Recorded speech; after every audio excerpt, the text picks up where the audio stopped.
moving Wisconsin forward one joke at a time. This is Kristen Bry with As Goes Wisconsin. Yada, yada, yada. Hello, Wisconsin! Hello, Wisconsin. Welcome to the 11 o'clock hour of As Goes Wisconsin. I am your host, Kristen Bry. We got Jane Madnair on the board. It is Wednesday, so Greg Bach, trash icon, is here. That's right. I'm a trash icon. And we are so happy that you are here and that you are listening. Coming up in this hour, we are going to switch gears at the bottom of the hour and talk about EAA. Yes.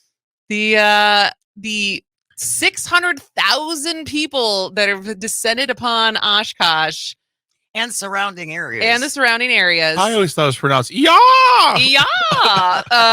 The Experimental Aircraft Association is celebrating its 70th anniversary this year. That's and fun. so I have never attended. We have civic media folks on the ground up there. So we will talk about that coming up at 11:30. And then we're going to get to who's at the Laughing Tap this weekend at the end of the show. I want to do a little local plug too. If you are in downtown Waukesha or around downtown Waukesha, River Rhythms kicks off at noon, and our own Johnny Watermelon will be down there. And singer-songwriter Caitlin Pico is performing today, along with some of her music students. She's got a song called Try That in a Mid-Sized Town.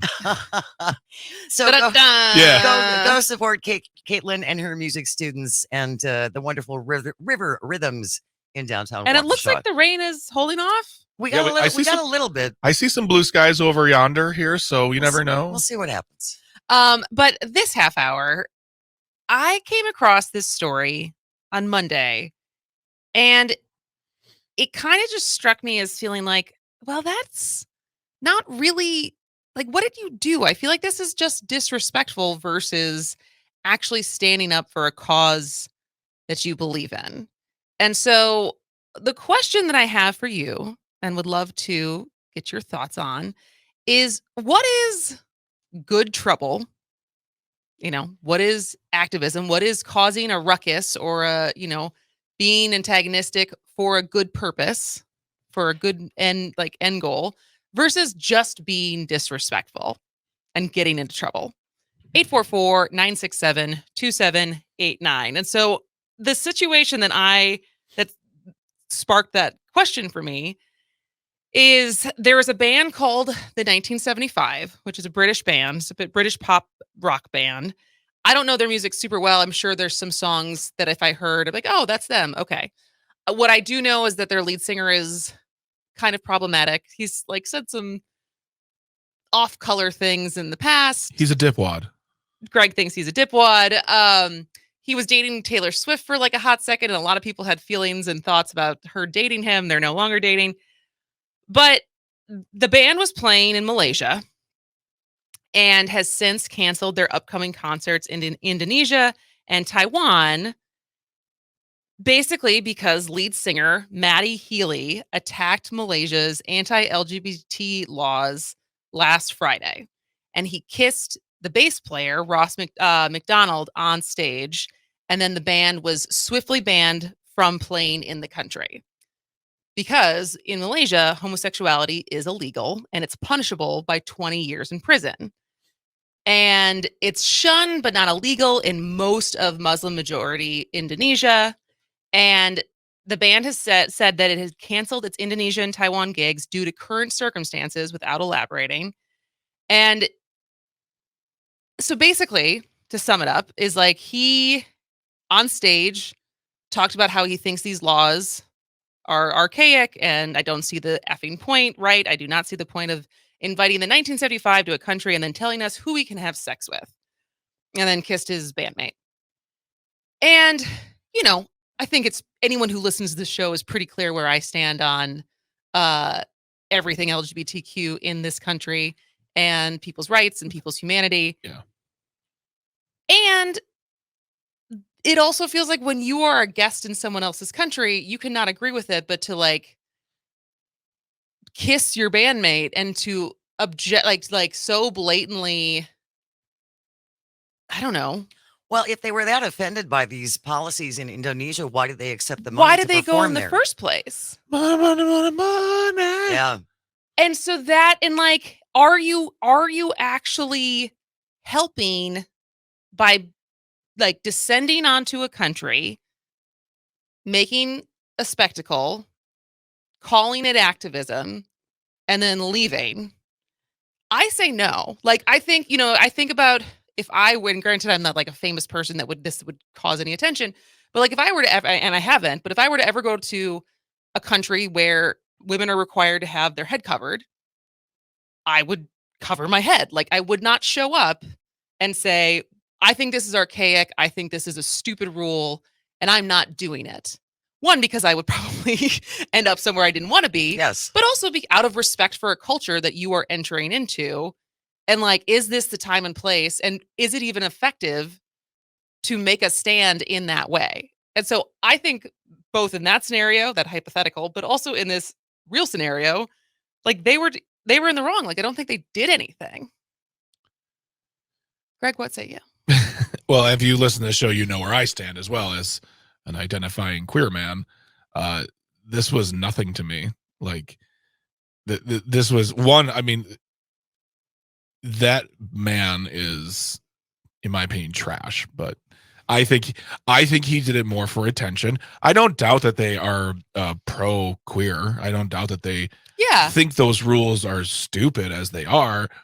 But it's, to me, it's just it's a petulant boy who seeks attention, who there would be no real consequences for his action, and he did what he did, and then that was it. And yeah, and then he canceled the whole tour, which, by the way, probably lost them money and their record label and management not happy about that either. Mm-hmm. And like, there are consequences of those actions, but like at the end of the day, that's not activism. And we were talking about this before the show started. I think activism is organizing, is about empowering, is about moving yourself and people towards a goal with real a real agenda. This was just nothing. Complaining. It was less than play. It was nothing, because it's easy to stand on a stage as a rock star and spit in the face of the government, because a country you don't live in. Because at the end of the day, you get to leave. Mm-hmm. And the people who are there, especially the queer people who are there, who knows what this is going to set off for the very, very conservative people who run that country, who say, oh, well, you know what? Bands like this are coming. We got to crack down even harder. Mm-hmm. He doesn't think about those actions. He doesn't think anything about it because he doesn't care. He doesn't have to. There's sort of a correlation between this and the Jason Aldean thing, in the sense that, like, you have these people who live in a bubble, who live their lives, and their consequences they don't have to realize, and they get to just keep living their lives while everyone else spins around it. And there are going to be people who are hurt. Well, I shouldn't say they're going to be. There could be people who are hurt. So I think what he did was stupid and possibly harmful. Who knows? And I don't know. This, like, and by the way, my dislike for Matty Healy and his shenanigans has nothing to do with it. If this was Bono, I'd be like, you're a dude who does activism your entire life. This was stupid. But Bono is an activist. He wouldn't do something like this. He'd go to the government, knock on the door, be like, hey, can we talk about your stupid rules? No, I'm going to go play my concert. Bye. Yeah. And I think, because I don't want to get too caught up in, because Matty Healy being he already is kind of problematic and whatever, but like, I think it brings up a bigger issue of, and even if things that apply to locally, of like what is the discernible line between good for you for like speaking up, for, causing good trouble, and like, because obviously some people are always going to say, sit down, keep your mouth shut, we don't like what you're saying. But then when does it cross over into being antagonistic and disrespectful? Yeah. 844-967-2789, 844-96-PARTY. Susan from Madison is joining us from the car. Good morning, Susan. Good morning. Thank you for taking me on your show today. I was just wanting to make a comment that I understand people get a lot of emotion behind all the activism that goes on in the world. But I think if you lead with your heart and really try to change people's hearts, it works better, because everyone is able to have a clear head about it, and you're not shoving something down someone's throat who then will resist whatever you say. So I think talking softly and carrying a big stick sometimes is probably the better way to go.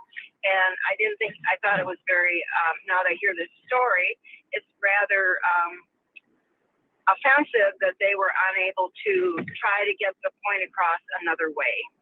So what in that analogy of speaking softly and carrying a big stick, can you think of an example of someone who does that well, or where like that really worked? Well, I think Martin Luther King Jr. did that. I mean, his big stick was his voice and the people behind him. And I think he spoke of love, about loving everyone and about the children. He spoke of a lot of things. So I think if we can collectively rally around the people who are affected, particularly in this instance, it's LGBTQ folks and people in our families who are identifying like that, and just really understanding that we love them, and love is something that we can all understand. People, we all can understand love, and I think Martin Luther King Jr. did that by his big stick, as I said, was all the influence that he had, the people behind him, his voice, and those are the kinds of things that we can use to make people change. And the other thing is having people understand that it's not about anything except love. If you love people, it doesn't go away just because you don't agree with something about that person. I feel really strongly that love is one of the most important things. Love is all you need, Suzanne, right? As the lyrics go. We're coming up against a break, so sorry to cut you short, but thank you so much for the call. We're asking the question, what's the line between good trouble and just being disrespectful? 844-967-2789. We have a short break, and we'll be right back. Welcome back to As Goes Wisconsin. I am Kristen Bry. She is Jane Madnair. He is Greg Trash Icon Bach. That's right. Calling you that. And we are asking the question, what is good trouble versus what is just being disrespectful? And obviously, this is a very subjective question that we are trying to get your thoughts on. And we have Scott from Chicago on the phone. Scott, what's the difference between good trouble and just being disrespectful? Good morning. Well, more to the when is it activism and when is it antagonism? Disrespectful. I feel like so I am an activist. Okay. And one of the big things that I feel like makes the big distinguishing factor is, are you there to actually make a long-term difference, or are you there to cause a splash and dash? Like, are you there investing the time, investing the effort, investing in the community that's actually making a difference, or are you there to cause a headline?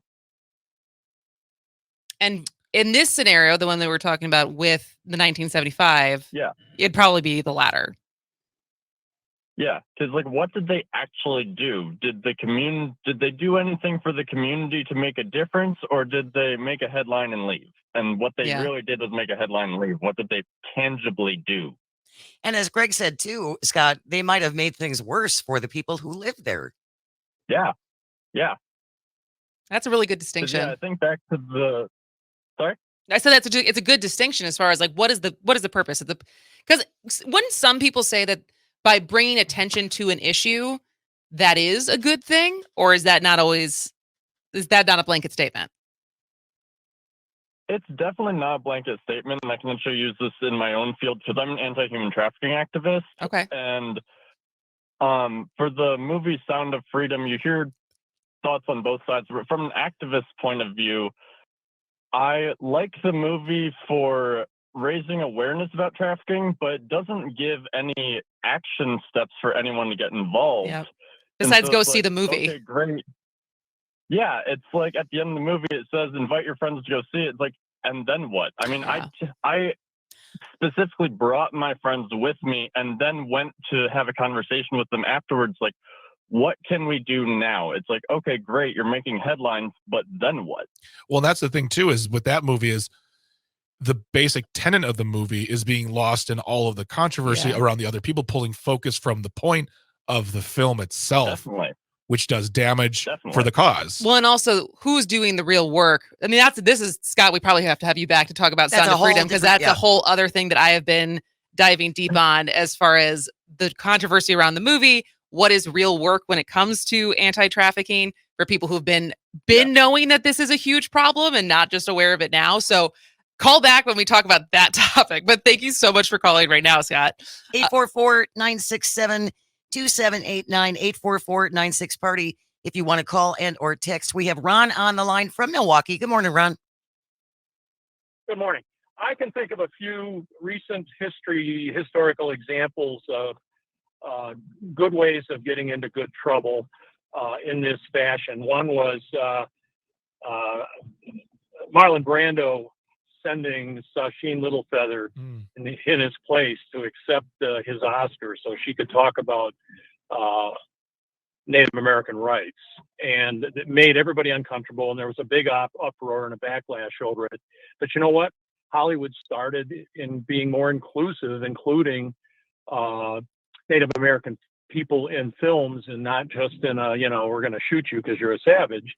Also, the NFL players who took a knee during the national anthem, and the Black Olympians years back, I think it was 68, who raised their fists when they accepted their medals. No doubt this caused, the backlash. There was some blowback and negativity there, but it did raise consciousness, and people were talking about it. And I mean, I'm with you guys. The people who do the work, the ground pounders, the activists who go door to door and make phone calls and struggle with Congress people, those are the heroes. But it isn't bad once in a while for somebody to make a fuss. And I think John Lewis would agree with that. No, and I agree. And I think the examples you put, but I also feel like especially I don't know what backlash Marlon Brando got, because that's a little before my time, but what I do know about the 1968 Olympians, and what was the other one that you listed? Taking a knee. Taking a knee. Colin Kaepernick paid a big price for sticking to that, right? So I do think there's skin in the game, right? Like you are standing up, and there is ultimately a price that you were willing to pay by losing your job, by losing money, by actually having people, death threats and stuff like that, and that you continue to make a stand. And also, but it's also, I don't know, because there's something about the fact this case of the 1975, of the fact that it's a different country that they don't live in, that they never have to go back to, and they don't have to deal with it. Yeah. That feels different. Yeah. It's not activism. It's just making a spectacle. Thanks so much for the call, Ron. 844-967-2789 coming in from Madison. I thought Healy's move was hilarious and warranted. If you're going to have Stone Age laws, you shouldn't be allowed the economic benefits of a world tour stop. Call these people out, and you could speak out, but going there and showing them is much more powerful. Yeah, I honestly, with both those texts, I saw them and I kind of disagree. I disagree with them because, one, we're using the word hilarious. It's not hilarious. It was stupid. I personally think, was it warranted? Sure, if you want to do it, but like we've said, he had no point. He didn't make a statement the next day. He didn't go, this was a in the moment thing he decided to do. The concert would have happened regardless of he did it or not. And you're calling these people out, but as we've just heard from the last few callers, yes, absolutely, call out these individuals who are problematic, who are keeping people down, messing with equity, but then do something real about it. All right. Well, we have to move on from this topic, because when we come back, Dick Kapinski, who is the Director of Communications for EAA, will be here, and we're going to talk about some airplanes. Yeah! Yeah! This is As Goes Wisconsin. Welcome back to As Goes Wisconsin. I am Kristen Bry. She is Jane Madnair. He is Greg Bach. And it is the Experimental Aircraft Association all week, the celebration of 70 years of enthusiasm for aviation. And on the phone, we are lucky to have Dick Kapinski, who is Director of Communications for EAA. Welcome to the show, Dick. Hey, Kristen. Always nice to talk to another Rapids person. That's always good. Oh, look at you there. Go Wisconsin Rapids. Are you Assumption or Lincoln? Oh, I'm Assumption. Matter of fact, I got a little story. Your grandma was my 6th grade teacher. Oh! Wow, what a That small is world. amazing. Well, there you go. I'll tell Carol Bry you say hi. Okay, please do that. Yeah, and your Aunt Sue was a classmate of mine at Assumption. So, yeah, it goes back a ways. There's deep roots here, Deep folks. roots. Deep roots. That is Yeah, amazing. Yeah, Kristen and I will just talk now, and we'll just... Yeah, we'll talk about rapids. I'm gonna go but for a we're not gonna coffee talk break. about I'll see you guys. planes. Yeah, I'll be back later. Well, so I have to be totally honest. Until I moved back a couple years ago, I did not know what EAA was, what a big deal it is, how many people show up for it. And I had the chance to drive by the grounds because I was driving back to Milwaukee from up north this weekend and just saw the legions of trailers on the grounds. And so for people who were like me and maybe somehow have lived under a rock and don't know what EAA is, what is it, Dick? Well, EAA, it's the organization based in Oshkosh, the Experimental Aircraft Association. We've got 270,000 members in about 105 countries, and we're people who like flying for fun, flying for recreation. And what we have every year is our convention, and we invite the public to it, EAA AirVenture Oshkosh, and we get about 600,000 of our closest friends and about 10 to 12,000 airplanes that land in the Oshkosh area for that week. And we also create the second biggest city in Winnebago County for 1 week, as 40,000 of those people camp right here on the grounds. And that's what I saw, which is it's almost like Burning Man. It's just that you erect a city for a couple days. And so like we said, there's 600,000 people. What can you do once you're there? Like, are people buying planes, or like, what are you actually doing once you're there? Oh, there's a lot to do. And yes, there are some people who buy airplanes. I have seen people write $500,000 deposit checks on big corporate jets when they've been here. Now, that's not most people. I tell people that you can buy an airplane T-shirt, then go next door and buy the airplane to match the T-shirt if you'd like. And so what we have, though, first of all, 9 air shows in 7 days, 7 afternoon air shows, 2 night air shows, including one tonight. We have more than 800 exhibitors. We've got a lot of stuff for the kids, lots of hands-on things that they can come in here because kids are admitted free here. We have 1,000 forums and workshops. People learn how to weld and fabric cover if they're building their own airplane. They learn how to take care of their airplane properly. They learn what it's like to fly the space shuttle from a space shuttle astronaut who happens to be here. And we have airplanes. We have everything from a little bitty ultralight to, well, right now we've got NASA's Super Guppy on the ramp, and we've got a Dreamlifter, a modified 747 from Boeing. And there's a C-17 from the Air Force, and we're going to have a C-5 later on, and a bunch of military jets, and just about everything in between. I just think it's such a cool opportunity, Dick, especially for, like you said, younger people who might have an interest in learning how to fly. This is a great place to take them and expose them and see if that's really something they want to pursue. It really is. When you take a look at it, we can engage them in the world of flight at their level. And even for adults on the grounds, we have a Learn to Fly Center, and people can actually sign up and get an hour on a simulator that can be officially logged in an FAA logbook. And so now you have taken that first step. And so you're with a flight instructor inside the simulator, and they take you through the rudimentary steps of that. And it's just, I like to call it aviation's family reunion, because it really is. There are people from more than 90 countries that come to this event every single year. Some of them fly their own airplanes, whether it's from Canada or France or Brazil. They bring their airplanes here. And so we have about 5,000 airplanes right now on the airport in Oshkosh.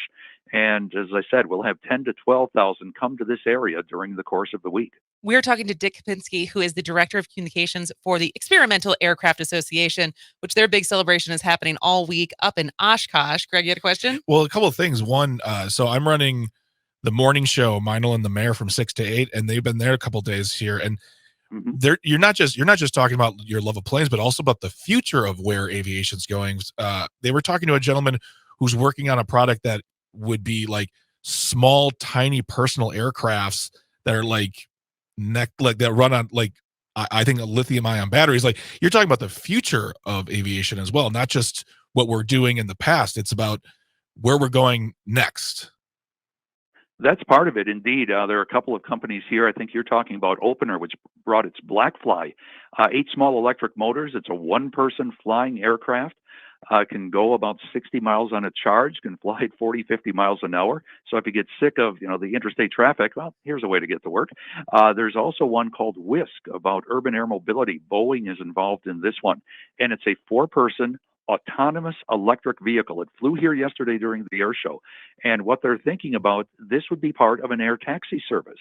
You hop in, the GPS is set, it takes you off to where you want to go, and you arrive there instead of fighting your way through traffic. So those are some things that are out there right now. We've got people designing flying cars.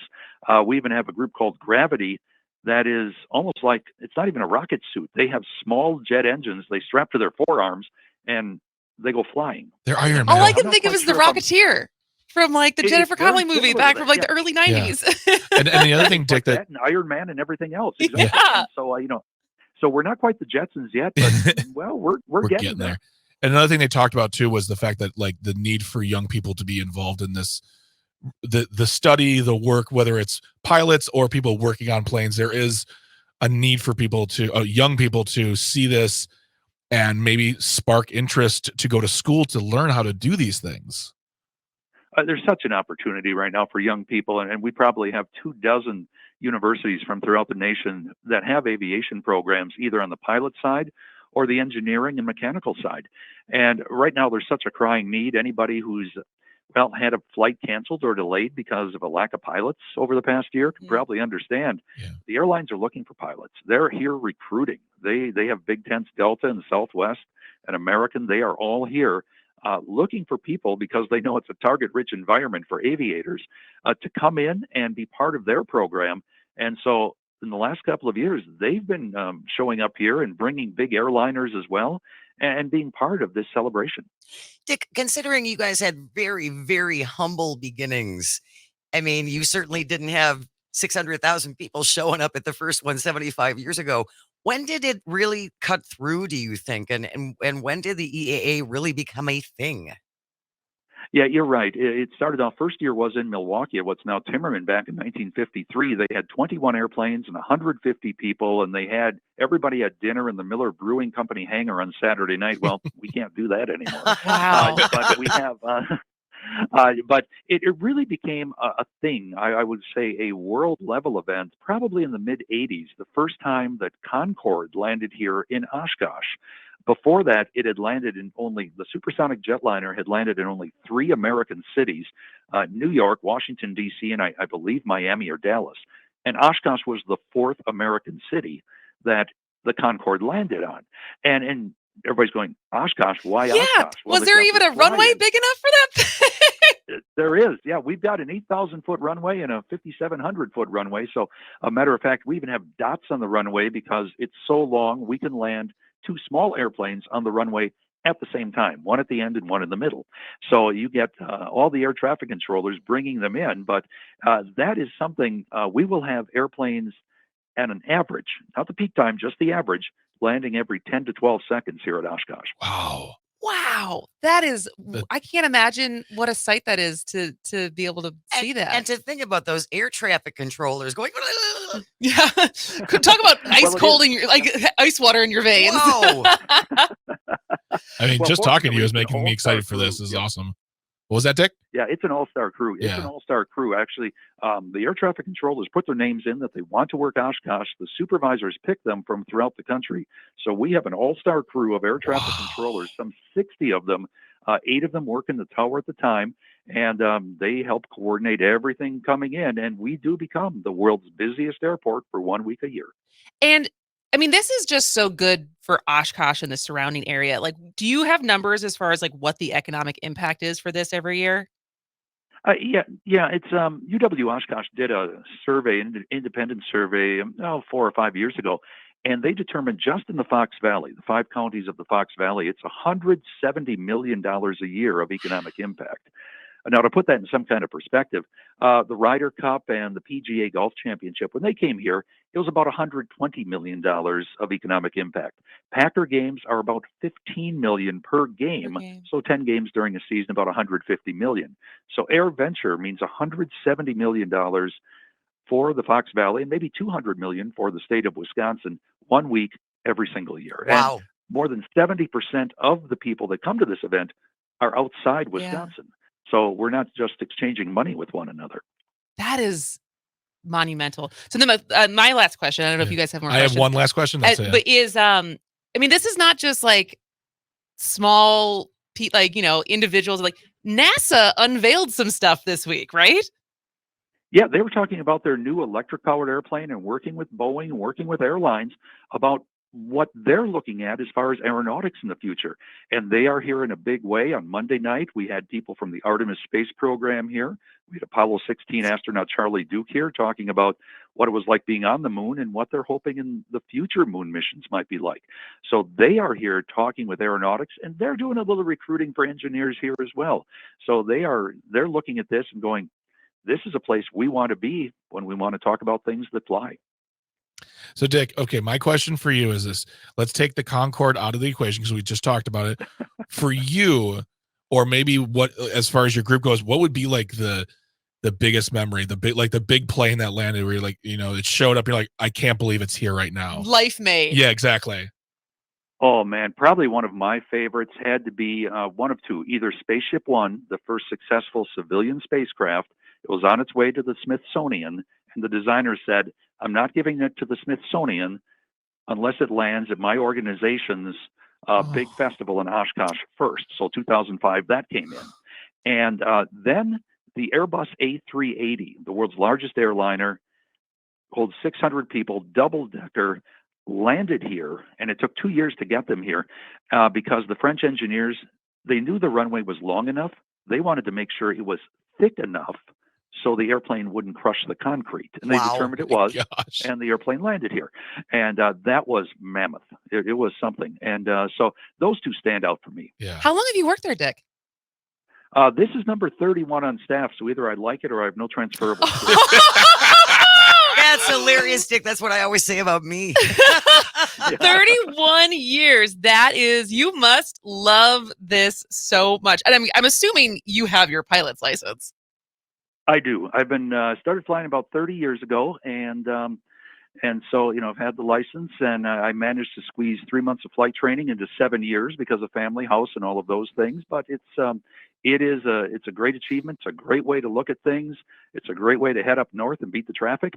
And it's just a piece of freedom and responsibility that is something special. So does that mean you land at the Wisconsin Rapids airport frequently? I have. Oh, yeah. One of my favorite ones is I've taken off from Oshkosh on a very clear day. You can see the smokestacks of the paper mill. Oh, wow. Oh, wow.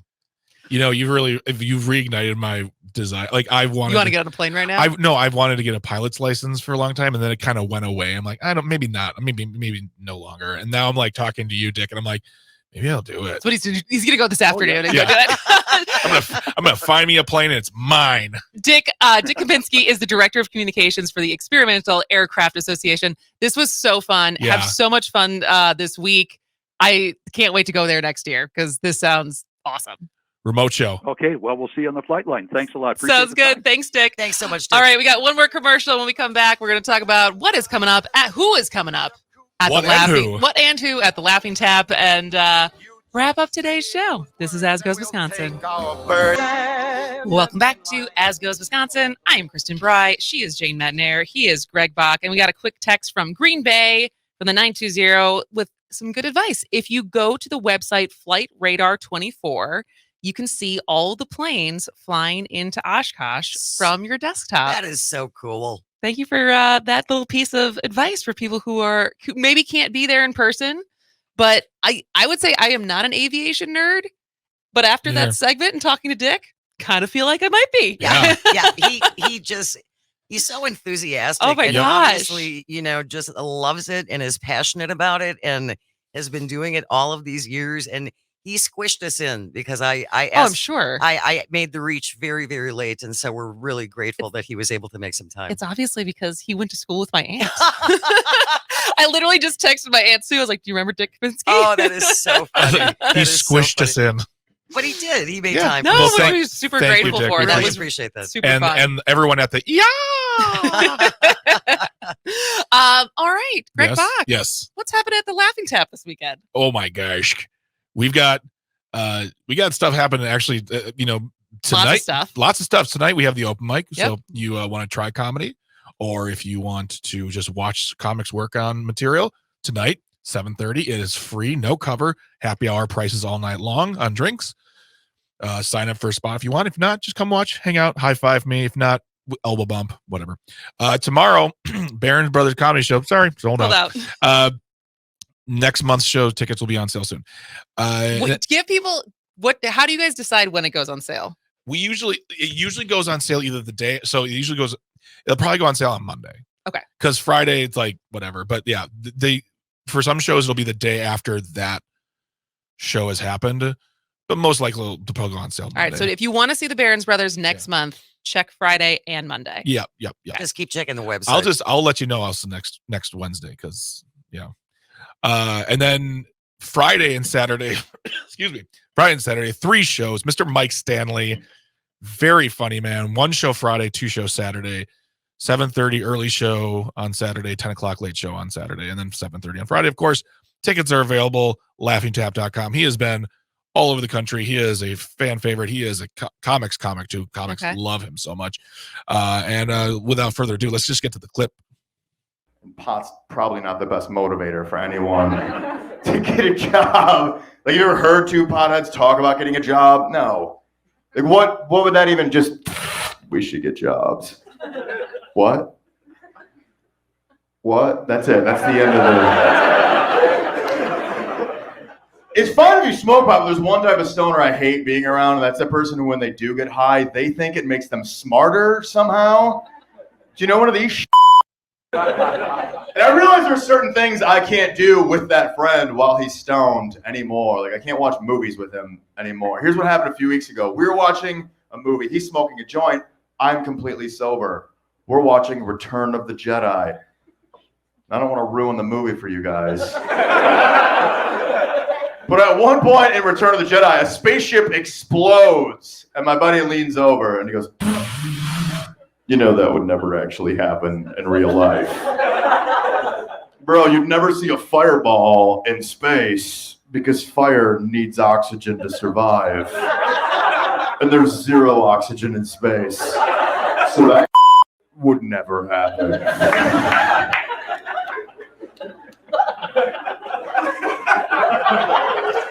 And I was like, you know what? You're right. And while we're at it, I don't think those are real Ewoks either. Pretty sure those are just dwarves dressed up as bears. I'm surprised you can see that with your glaucoma. Thanks, Bill Nye. Thank you guys so much. I appreciate it very much. So yeah, that's Mr. Mike Stanley right there. He'll be doing 3 shows. It'll be a lot of fun. I wish Ewoks were real. Me too. I'd hold them. I would be friends with them. Yeah. I don't know if you can domesticate them or not, but no, definitely not pets. No. You got to respect them. Yes. Treat them as equals. Exactly. Let them make the first move. So he's Friday and Saturday? Friday and Saturday. And then this coming Monday, the first of its kind at the Laughing Tap, our service industry night show. Fun. So $10. It's a showcase show. Once again, drinks are all happy hour prices. We're doing something on a Monday night, trying something out like for our service industry friends that, we're one of them as well. Come on down, see a great show with a lineup of great Milwaukee comics. So there is a lot happening at the Tap these next few days. We're going Wednesday, Thursday, Friday, Saturday, and Monday. So I get Sunday off, which would be nice. But yeah, if you want more information, go to laughingtap.com for more information, tickets. Mike Stanley, only $15. That is such a steal. No drink minimums. Nothing to get into the open mic. Service industry night, $10. I mean, July is just a great month for y'all to come down and see shows because, it's summertime. People are out doing things. So we want to give them affordable options. And we're doing that for them this weekend. Well, you guys have air conditioning, right? Dear sweet God, we do.